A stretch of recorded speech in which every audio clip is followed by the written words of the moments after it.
여전히 더운 날씨 가운데 고생 많으시죠? 그래도 이 또한 지나가리라. 무더위는 지나갑니다. 이 시간들 힘들고 덥지만 또 때로는 조금 짜증이 나기도 하지만 주님과 함께 잘 견뎌내시기를 부탁드리고요. 또 오늘 귀한 자리, 귀한 발걸음 하셨으니까 하나님의 은혜 누리고 가시기를 소망합니다. 오늘 1시 10분에 관례대로 예준기 예배를 준비하는 기도 모임이 본당 로비에서 있었습니다. 우리 청년 리더들에게 제가 오늘 너무나 잘 아는 이야기지만 한 번 더 강조했습니다. 바로 레마의 말씀을 강조했습니다.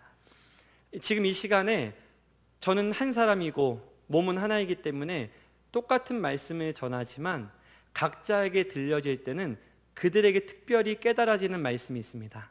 그게 바로 레마의 말씀이죠. 로고스는 똑같지만 들려지는, 깨달아지는 말씀이 다르기 때문에 레마의 말씀이라고 하는데, 이 레마의 말씀이 있어야겠죠. 그냥 지나가는 시간이 아니라 분명히 똑같은 말씀을 전했는데 나에게 하나님께서 깨닫게 하신 나만의 특별한 깨달음의 말씀, 이 레마의 말씀이 있어야 하겠습니다. 우리 이 시간 그런 의미로 저 앞에 있는 분들과 이렇게 인사하겠습니다. 레마의 말씀으로 들으시기를 축복합니다.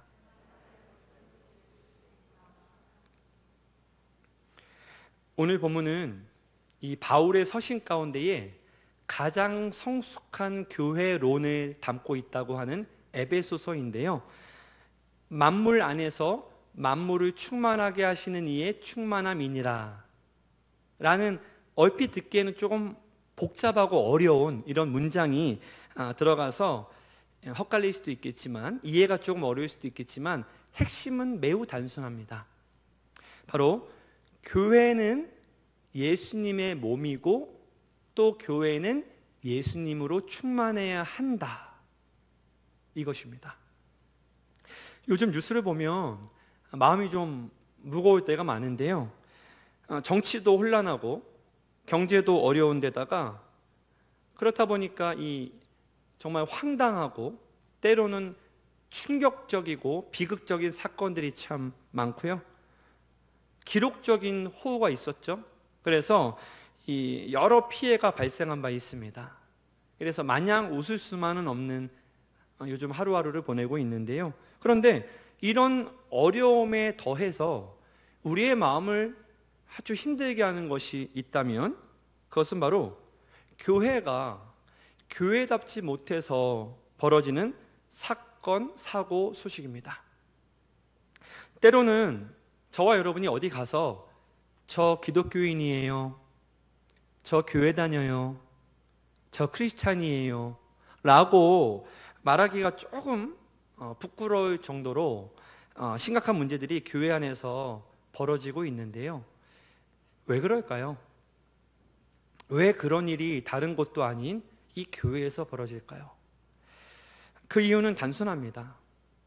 교회는 그리스도의 몸이고 그리스도로 충만해야 하는데, 그런데 예수님이 아닌 다른 것으로 교회가 충만하기 때문입니다. 따라서 이 이야기 뒤집어 보면 간단합니다. 교회가 예수님으로 충만해질 수 있다면, 예수님으로 교회가 충만해진다면 본질이 회복될 것이고, 그러면 자연스럽게 교회가 교회다워질 것이고, 사도행전 2장 47절이 말씀하는 초대교회 모습처럼 온 백성에게 칭송을 받음으로 주께서 구원받는 사람을 날마다 더하게 하실 것입니다. 그리고 오늘 이 시간에는 짧지만 이 본문이 들어있는 에베소서를 통해서 성숙한 교회의 본질이 무엇인지 세 가지로 한번 여러분과 확인해 보고자 합니다. 첫째로, 교회가 그리스도의 몸이 되려면, 그렇다면 먼저 예수 그리스도를 머리로 모셔야 한다는 것입니다. 한번 따라해 볼까요? 머리. 본문 22절 하반절에 그를 만물 위에 교회의 머리로 삼으셨느니라 했습니다. 여기서 머리라고 쓴 이 단어의 이 원어가 있겠죠.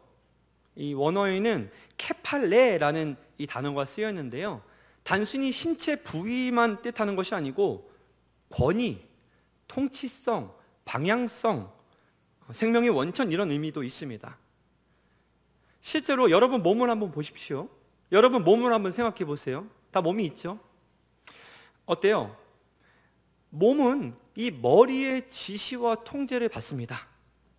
그죠? 우리의 팔, 다리를 움직이는 것, 제가 지금 설명하면서도 이 팔, 다리 움직이는 것 어떻습니까? 눈을 움직이고 눈을 깜빡이고, 방금 누가 여기 만졌거든요.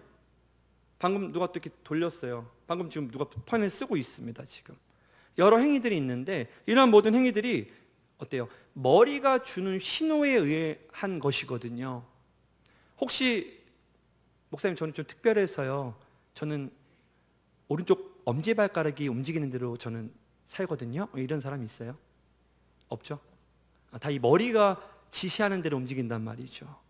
이처럼 예수 그리스도께서 그분의 몸인 교회의 머리이시자 주인이 된다, 이 말 지금 드리고 싶은 겁니다. 그리스도께서 이 교회의 머리가 되신다는 의미는, 다시 말하면 교회가 예수님의 뜻과 말씀에 다스림 받는 공동체라는 것이죠. 지금 우리 여러분 교회론을 배우고 있습니다. 교회론. 그러니까 우리의 머리가 누가 되어야 되는 거예요? 예수님. 말씀드렸듯이 머리는 몸 전체에 명령을 내리거든요.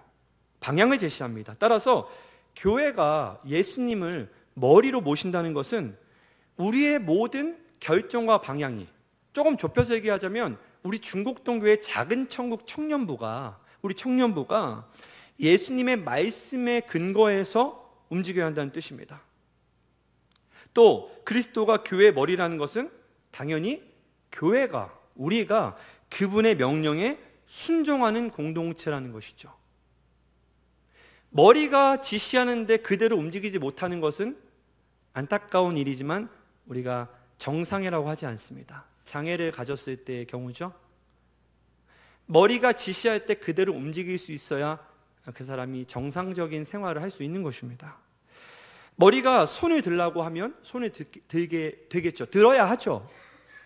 머리가 손을 들라고 하는데, 지시했는데 손이 자체적으로 거부하는 경우가 있습니까? 너 오른손 들어 했는데 손이, 머리야 난 안 들 거야 라고 할 수 없잖아요.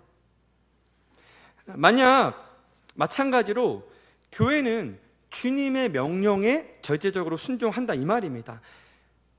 이름은 교회인데, 명칭은 교회인데 머리가 그리스도가 아니라면, 혹시 만약에 그렇다면 어떻게 될까요? 그렇다면 겉으로는 교회라고 불릴지 모르겠지만, 무슨 교회다 불릴지 모르겠지만 그 공동체는 말씀에 근거하면 교회가 아닌 겁니다. 2015년 넷플릭스에서 공개된 셀프리스라는 영화 혹시 보셨나 모르겠습니다. 있을 것 같은데요. 셀프리스라는 제목의 영화가 있습니다. 이 영화에는 이제 병든 몸을 가진 재벌이 이제 자신의 머리만을 건강하고 젊은 몸에 이식하는 그런 내용이 나오는데요. 스토리는 대략 이렇습니다.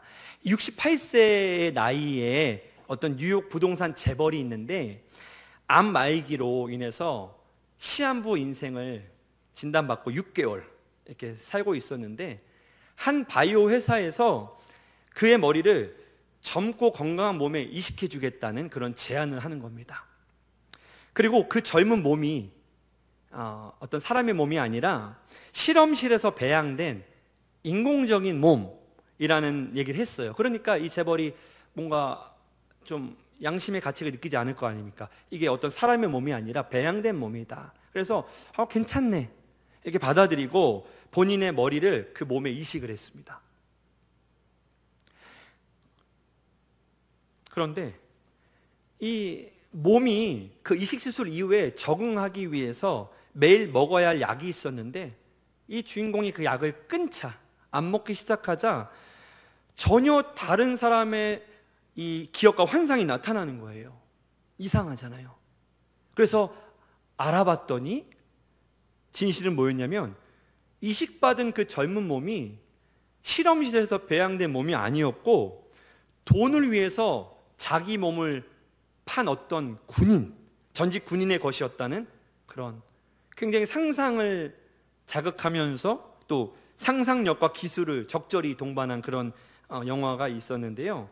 제가 이 영화를 이제 말씀드리는 이유는 뭐 리뷰하려는 것이 아니라 이 머리가 바뀌면 몸은 전혀 다른 생각과 다른 명령으로 움직인다. 그 얘기 좀 제가 하고 싶어서 한번 들었습니다. 그렇게 머리가 바뀌면 아예 다른 사람이 되어 버린다는 것이죠. 그런데 실제로 작년 6월이니까 이제 1년 조금 지났네요. 작년 6월에 미국의 한 스타트업이 이 사람의 머리를 통째로 떼어서 다른 사람의 몸에 이식하는 기술을 개발했다고 발표했거든요. 들으셨나요? 이게 정말 진짜인지 아닌지 모르겠지만 그런 발표가 있었는데요. 우리는 이처럼 굉장히 무섭고도 놀라운 시대를 살아가고 있습니다. 여러분, 만약 이 교회의 머리가 예수님이 아니라면 어떻게 될까요?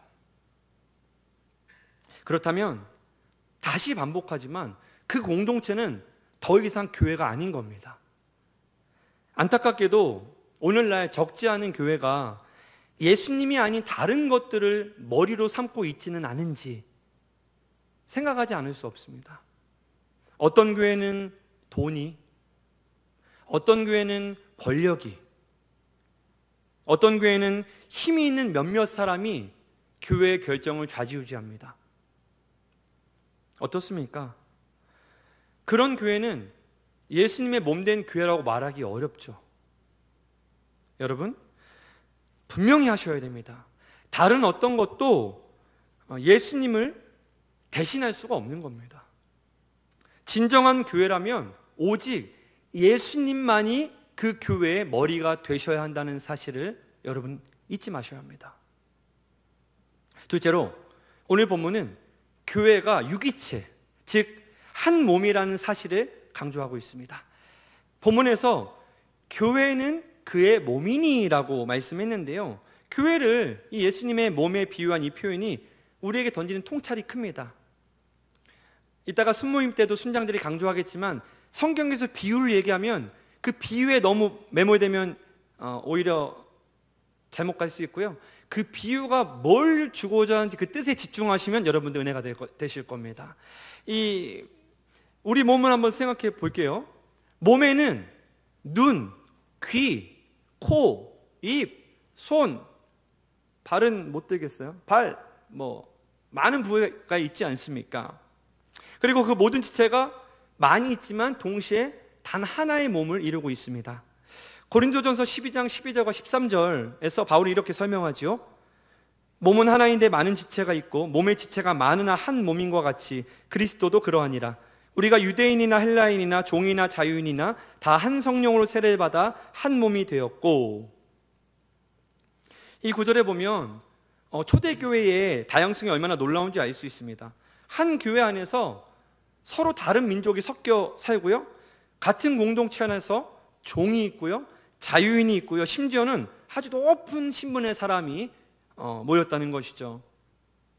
오늘날 2025년을 살아가는 오늘날 우리 이 교회, 우리 교회보다 초대교회는 훨씬 더 복잡하고, 그렇죠? 더 다른 배경을 가진 사람들의 모임이었다는 것입니다.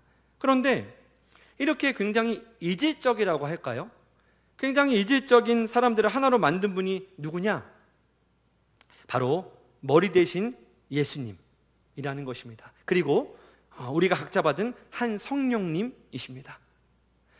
예수님과 성령님은 사람을 가리지 않습니다. 누구에게 임할까요? 오직 본인이 죄인임을 깨달은 자에게 임하시는데요, 예수님과 성령님이 우리처럼 서로 다른 사람을 한 몸으로 만들어 주십니다. 이처럼 유기체, 즉 한 몸인 교회는 다양성 속에서 일치를 경험해야 한다. 이것이 굉장히 중요한 교회론 중에 하나가 되겠습니다. 그렇다면 이런 다양한 사람이 한 몸을 이루기 위해서, 우리가 그 말씀에 순종하기 위해서 주의할 것이 있는데요, 몇 가지 있습니다. 첫 번째, 우리는 우선순위가 같아야 합니다. 마태복음 6장 33절에 이런 말씀이 있죠. 그런즉 너희는 먼저 그의 나라와 그의 의를 구하라. 이 구절처럼 성도들 모두가 하나님의 나라와 하나님의 의를 최우선으로 추구할 때 그때 진정한 일치가 가능하게 됩니다. 생각이 다를 수 있지만, 방법이 다를 수 있지만, 그러나 하나님의 나라와 하나님의 의를 구한다는 그 생각만큼은 우리가 일치될 때, 그때 우리는 한 몸을 이룰 수 있는 것입니다. 둘째, 서로의 다름을 인정하고 존중하는 것입니다. 고린도전서 12장에서 바울은요, 교회 지체들을 소중히 여기고 사랑하라고 이렇게 말씀했는데요, 19절부터 21절을 제가 공동 번역본으로 한번 읽어드리겠습니다. 모든 지체가 다 같은 것이라면 어떻게 몸을 이룰 수 있겠습니까? 그래서 한 몸에 많은 지체가 있는 것입니다. 눈이 손더러 너는 나에게 소용이 없다 하고 말할 수도 없고, 머리가 발더러 너는 나에게 소용이 없다 하고 말할 수도 없습니다. 이 구절처럼 우리 몸에 있는 모든 지체는 다 소중합니다. 소중하지 않은 지체가 하나도 없죠. 다 중요합니다. 나와 다르다고 해서 소용없다, 필요 없다 말할 수 없습니다. 게다가 하나님께서 우리를 다르게 만드시고 각각 다른 은사를 주신 이유가, 그것은 서로를 보완해라, 서로 보완해서 더 완전한 몸을 이루라, 이런 뜻이거든요. 따라서 유기체인 교회는 사랑 안에서 다양성을 존중함으로 하나 되어서 결국 마지막에는 그리스도의 뜻을 이루어 드리는 것입니다. 물이 바다 덮은 같이라는 찬양 아시죠? 매우 유명하죠. 이런 가사가 있지 않습니까? 주의 손과 발 되어 세상을 치유하며 주 섬기게 하소서. 우리가 주님의 뭐가 된다고요? 손과 발이 되어서 이 세상을 섬긴다. 이처럼 우리는 하나 되어서 주님의 손과 발의 역할을 잘 감당해야 하는 것입니다. 마지막 세 번째로, 교회에는 예수님으로 충만해야 한다는 것입니다. 여기서 충만을 의미하는 헬라어 플레로마는요, 단순히 가득 찬 상태 정도가 아니라 그것을 넘어서서 흘러 넘쳐서 흐르는 모습까지도 의미하는데요, 이 플레로마의 이 모습을 가장 잘 보여주는 예가 바로 여러분이 너무나 잘 아는 오병이어 사건의 마지막 부분입니다.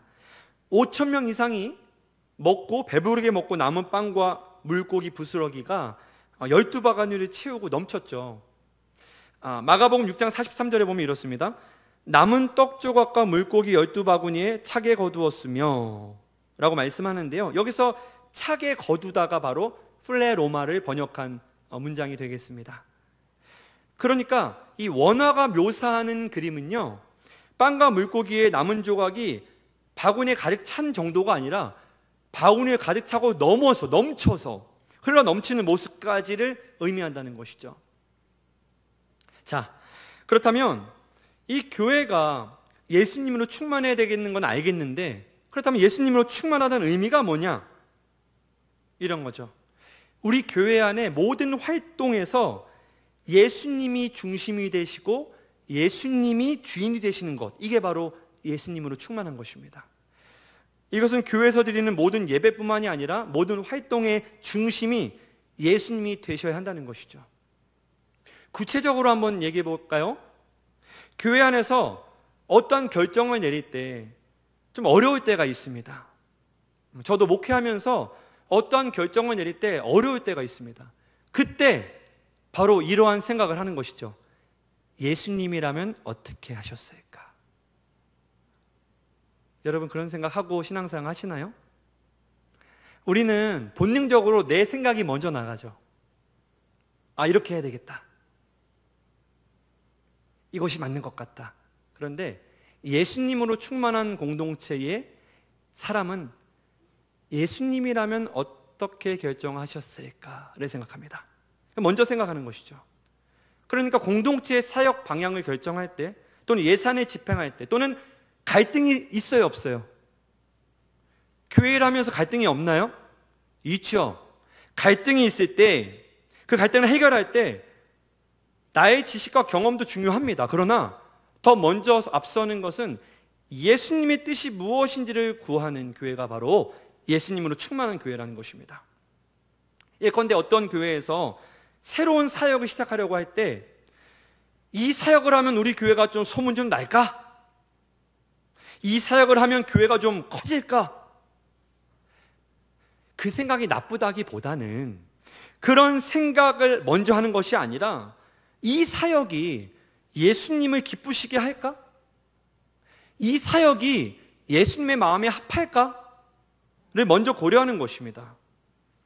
그래서 예수님이라면 어떻게 하셨을까? 예수님으로 충만해야 된다는 교회론을 가지고 있는 분들은 주로 이렇게 이야기합니다. 바로 결정하지 않고 기도해 보겠습니다. 그분들의 특징이 바로 이 문장을 자주 쓰시죠.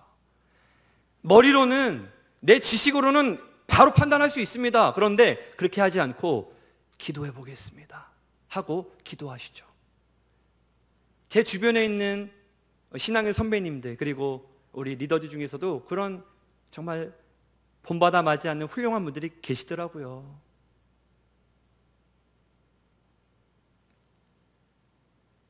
또 교회가 예수님으로 충만하다는 것은 성도들의 삶에 예수님의 성품과 사랑이 자연스럽게 흘러나온다는 것입니다. 그런 뜻이죠. 교회가 예수님으로 충만하면요, 성도들의 일상에서 예수님의 모습이 자연스럽게 드러나기 마련이거든요. 직장에서, 가정에서, 이웃과의 관계에서 예수님의 사랑과 은혜가 흘러나오게 됩니다. 고로 주변인들이 그 성도를 보면서 이렇게 생각할 거예요. 저 사람 정말 예수님 닮았다. 저 사람에게서 예수님의 향기가 느껴진다. 이렇게 말하는 것입니다. 또 교회가 예수님으로 충만하다는 것은 교회가 세상을 향해 예수님의 사랑을 구체적으로 실천하는 것입니다. 한번 따라해 보실까요? 실천. 그렇죠. 실천. 교회에 예수님이 충만하면 그 충만함이 교회 안에만 머물지 않는데요, 마치 컵에 물이 가득 차서 넘쳐 흐르듯 교회 밖 세상을 향해서 예수님의 모든 것이 흘러갑니다. 구체적으로는 어려운 이웃을 돌보고 소외된 사람들과 함께하고 사회의 아픔을 치유하는 실천을 통해 예수님의 마음이 세상에 전해진다는 것이죠. 그리고 그때 사람들은 교회를 통해서 하나님 정말 계시는 분이구나, 하나님이란 분이 정말 있나 보다, 이렇게 경험하게 된다는 것입니다. 예수 그리스도로 충만한 삶이 무엇인지 보여주는 살아있는 예가 우리 한국에 있었습니다. 여러분 들어보셨을까요? 바로 맨발의 성자 최춘선 할아버지가 바로 그분입니다. 최춘선 할아버지는요, 일본 와세다 대학을 나왔고요, 5개 국어를 할 만큼 똑똑한 분이셨어요. 옛날 분이셨는데요, 여러분 김구 선생님 아시죠? 김구 선생님과 함께 독립운동을 한 애국자이기도 하셨습니다. 김포 일대에 수십만 평의 땅을 가진 대지주의 아들로 태어나셨어요. 그런데 그런 그분이 예수님을 만난 이후에 그 모든 재산을 가난한 사람들에게 나눠줍니다. 최춘선 할아버지는 내 돈이 아니고 하나님 돈이니까 그렇게 한다고 이렇게 대답하면서 전 재산을 포기했는데요, 왜 그렇게 하셨을까요? 어떻게 그렇게까지 할 수 있었을까요? 그것은 할아버지가 예수님의 사랑을 체험하고 십자가를 경험했기 때문입니다. 진정으로 예수님을 만나고 그분의 충만함을 체험한 할아버지에게는 가장 큰 가치가 무엇인지 분명했던 것이죠. 할아버지는 30년이 넘는 시간 동안 맨발로 지하철역을 다니면서 전도했는데요, 오늘 예배 끝나고 유튜브에 검색어에 한번 최춘선이라고 쳐보세요. 영상이 여러 개 나옵니다. 왜 맨발로 다니시냐고. 추운 겨울이든 여름이든 봄이든 가을이든 맨발로 다니시는데, 물어보니까 이렇게 말씀하세요. 예수님을 만나 구속과 영생을 체험한 기쁨이 지금도 너무나 감격스러워서 맨발이라고 이렇게 답했답니다. 범상치 않은 대답이죠. 할아버지는 통일이 오기 전까지는 절대 신을 안 신는다면서 분단의 조국의 아픔을 함께 나누려 했던 그런 이유가 있었던 건데요, 그렇게 할아버지의 맨발은 단순한 어떤 고행을 넘어서는 예수님의 사랑으로 충만한 그런 마음에서 우러나온 그런 섬김이었습니다. 최춘선 할아버지는 이렇게 고백했습니다. 자신은 진짜 죄인 중에 괴수인데 하나님의 자비가 한량이 없어서 붙들어 주시니 매일 감사와 기도로 승리하고 있습니다. 여러분, 이것이 예수님으로 충만한 모습이 아니지요? 자신의 부족함을 인정하면서도 하나님의 은혜로 충만한 감사와 기쁨으로 살아가는 이런 모습 말입니다. 2001년 9월의 그 어느 날 최춘선 할아버지는 평소처럼 지하철에서 맨발로 전도하며 돌아다니시다가 의자에 앉아서 그대로 조용히 하늘나라로 가셨는데요, 그분의 삶 전체가 예수님으로 충만하다는 그런 삶의 증거였습니다. 한번 생각해 봤습니다. 만약 이 최춘선 할아버지가 지금도 살아계시다면, 그렇다면 유튜브 하고 계시겠죠? 그죠? 스마트폰 있으실 테니까 그 스마트폰으로 어떤 찬양을 가장 많이 검색해서 들으실까? 어떤 찬양을 이 할아버지가 좋아하실까? 한번 생각해 봤는데 저는 충만이라는 찬양을 좋아하시지 않았을까? 그런 생각이 들더라고요. 제가 가사를 한번 읽어드리겠습니다. 무명이어도 공허하지 않은 것은 예수 안에 난 만족함이라. 가난하여도 부족하지 않은 것은 예수 안에 오직 나는 부요함이라. 고난 중에도 견뎌낼 수 있는 것은 주의 계획 믿기 때문이라. 실패하여도 일어설 수 있는 것은 예수 안에 오직 나는 승리함이라. 난 예수로 충만하네. 영원한 왕 내 안에 살아계시네. 이 찬양은 작곡가 손경민 씨가 작곡한 찬양인데요, 그 손경민 씨가 이렇게 이야기한 적이 있습니다. 예수로 충만한 사람은 환경 때문에 낙심하지 않고 예수로 충만한 사람은 헛된 것을 구하지 않습니다. 예수로 충만한 사람은 방황하지 않으며 예수로 충만한 사람은 염려하지 않습니다. 예수로 충만한 사람은 세상을 두려워하지 않으며 부러워하지 않습니다. 말씀을 맺습니다. 사랑하는 중곡동교회 청년 여러분, 오늘 본문이 말씀하는 만물 안에서 만물을 충만하게 하신 이니의 충만함이라는 말은 다시 거듭 말씀드리지만 교회에 충만할 것은 오직 예수님이다, 이런 뜻입니다.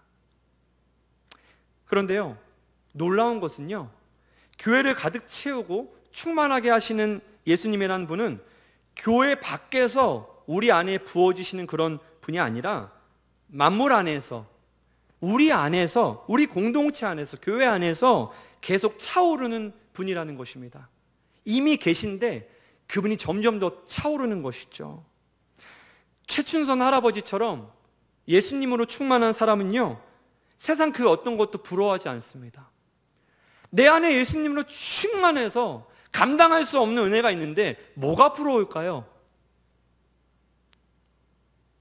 무명이어도 공허하지 않습니다. 가난해도 부족함이 없습니다. 고난 중에도 견뎌낼 수 있습니다. 내 안에 충만히 차 계신 예수님이 그런 감정을 느낄 기회를 주지 않습니다. 그런 생각을 할 시간을 주지 않으십니다. 그분으로 충만할 때 우리는 온전한 평안을 누릴 수 있습니다. 여러분, 예수님으로 충만한 사람은 그 안에 예수님이 살아계시기 때문에 흔들리지 않습니다. 교회에 누군가의 이름이 충만하거나 일개 사람의 뜻이 충만하다면 그것은 교회가 아닙니다. 참된 교회는 결국 예수님으로부터 시작해서 예수님의 뜻을 이루어드리다가 마지막 궁극적으로 예수님으로 충만한 곳이 되어야 합니다. 이는 로마서 11장 36절에서 이는 만물이 주에게서 나오고 주로 말미암고 주에게로 돌아감이라와 같은 맥락입니다. 아무쪼록 우리 작은 천국 청년부가 이런 고백할 수 있다면 좋겠습니다. 난 예수로 충만합니다. 한번 따라해 봅시다. 난 예수로 충만합니다. 시작. 난 예수로 충만합니다. 그렇게 되시기 바랍니다. 그렇게 예수님의 몸된 교회로서 주의 손과 발이 되어 세상을 치유하는 청년부 공동체로 나아가기를 바라고요. 이번 2박 3일간의 청년부 여름 수련회가 여러분에게 예수로 충만해지는 그런 시간이 되기를, 참여하셔서 그러한 시간으로 일생일대의 하나님 안에서의 기회로 잡고 예수로 충만한 사람으로 세워지는 시간이 되기를, 그러한 올 한 해가 되시기를, 그러한 여러분의 생애가 되시기를 주의 이름으로 간절히 축원합니다.